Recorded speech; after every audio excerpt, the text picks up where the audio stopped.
Hello all, my name is Rathi. I'm a student of Masters in Public Health at Florida International University with concentration of biostatistics. My topic is fluoride in drinking water is a good practice or bad. So, I want to start my topic with the fluoride distribution in natural water. Fluoride is found in all natural water at some concentration. Seawater contains 1 milligram per liter, while river and lakes contains 0.5 milligram, and groundwater have low or high concentration depends upon the rock and the fluoride bearing minerals.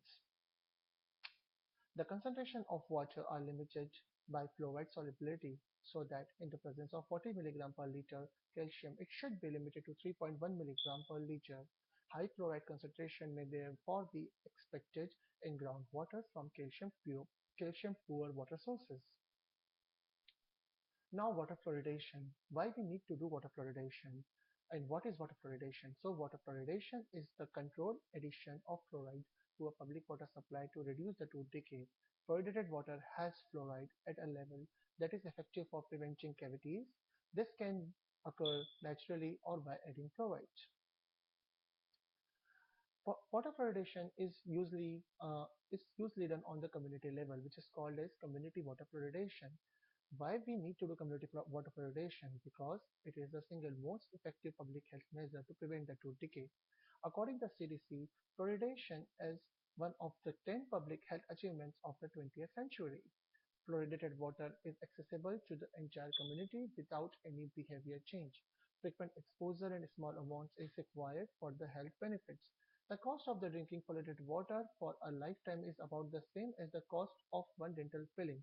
Analogically, if you invest $1 in fluoridation, you save $38 for a dental filling. So what is public water fluoridation states? In United States as a whole is 74.6%, while in Florida it's 78%. My next slide shows the tooth decay trend in fluoridated and non-fluoridated countries.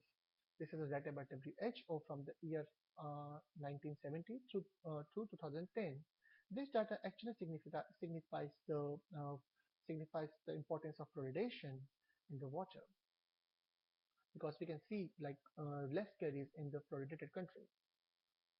Now, how fluoride prevent the caries? So, caries prevention and fluoride mechanism of action.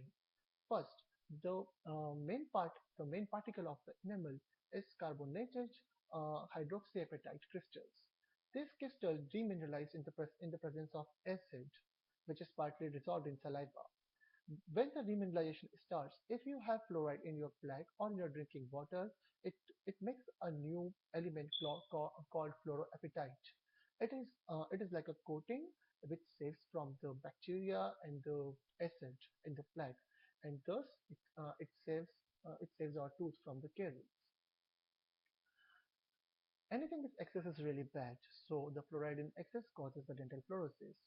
What is dental fluorosis? Dental fluorosis is a change in the appearance of the tooth enamel. This change can vary from barely noticeable white spots in mild forms to staining and pitting in the more severe forms. Dental fluorosis only occurs when younger children consume too much fluoride from any sources over long periods, when teeth are developing under the gums. It can be from normal, questionable, very mild, mild, moderate, and severe. This is the classification of fluorosis. My next slide describes the distribution of fluorosis in USA. You can see here like more than 40% of the cases are actually have some kind of fluorosis or questionable or they are questionable about the fluorosis. And most of the cases occurs within the age of 16 within the age of 12 to 19 years, which is the adolescent age. So it is really dangerous for the young generation.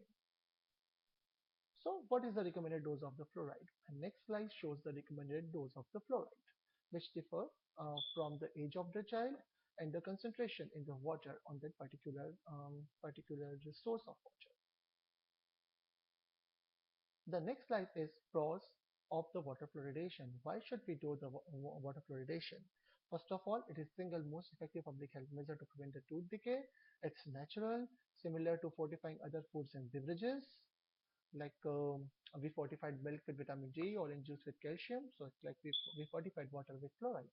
It prevents the dental diseases, as we know earlier. It protects all edge against the cavities. Like study shows that community water fluoridation prevents 25% of the tooth decay. It's safe and effective. It saves money, as I said you earlier, and it's recognized by more than 100 organizations, including ADA, CDC, American Medical Association, WHO, and availability of the fluoridation continues to grow from 73.9% to the 79.6%, which is the goal, 2020 goal. So, what is the cons of water fluoridation? Why we should not go for the water fluoridation? Because fluoride is the only chemical added to the water for the purpose of medical treatment. It does not improve any quality. Fluoridation is unethical. You are not gonna sign any consent for the fluoridation. The dose cannot be controlled. A man or a person can take any amount of water. The fluoride goes to everyone regardless of the age, health, or vulnerability. People now receive fluoride from many other sources like toothpaste and other food things. Fluoride is not an essential nutrient. Yes, no disease, not even tooth decay is caused by the fluoride, although it prevents caries, but it is not essential nutrient for the tooth. Fluoride accumulates in the body. Healthy adult kidney excrete 50 to 60% of fluoride ingested each day, and rest 40% is accumulate in the body, which is really toxic. And there has never been a single randomized controlled trial to demonstrate fluoridation's effectiveness or study. As we know that for any study we need a RCT and there is no RCT. So conclusion. I want to conclude this topic by the thing of balancing, because the significance of a decision to use stabilized water as a drinking water source without addition of fluoride during remineralization will depend upon some points: the existing concentration of the fluoride in the local supply, the climatic condition and the volume of the water consumed, dental caries risk, like this area consumes more sugar or not, the level of the public dental awareness, and the general availability of the alternative vehicle for fluoride available to all population, and the total fluoride intake from the other sources, and the need to ensure an appropriate minimum intake of fluoride to prevent loss from bone also needed to be considered. I really want to thank you for your concentration and for your. I really appreciate your presence and your concentration, and I hope my presentation helped you to understand one of the most controversial problem of the environmental and the public health, the water fluoridation. Thanks a lot. Have a good semester ahead.